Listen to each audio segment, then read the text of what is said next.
Si sono presentati in quasi 2000, ma solo 279 sono stati fortunati.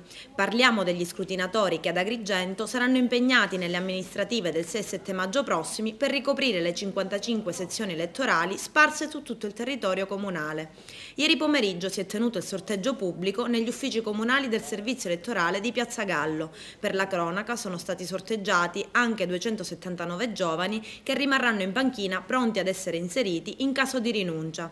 A coordinare le operazioni di sorteggio è stato l'assessore comunale Renato Bruno. Ciascun componente del seggio riceverà come rimborso circa 120-150 euro, qualcosa in più al presidente. Per legge non possono ricoprire il ruolo di scrutinatore i dipendenti dei Ministeri dell'Interno, delle Infrastrutture, dei Trasporti e dello Sviluppo Economico, gli appartenenti alle forze dell'ordine, i medici provinciali, gli ufficiali sanitari e i medici condotti, i segretari comunali e i dipendenti comunali e i candidati alle elezioni per i quali si svolge la votazione. Abbiamo ricevuto circa 2000 domande.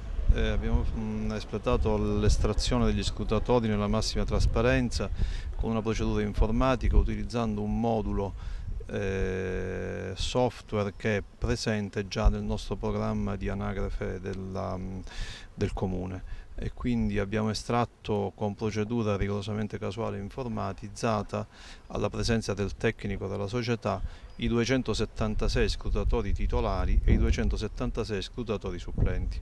Tutto è avvenuto nella massima tranquillità, nella massima calma, nella massima trasparenza, nonostante l'alto numero di persone che hanno partecipato alle operazioni di scrutinio.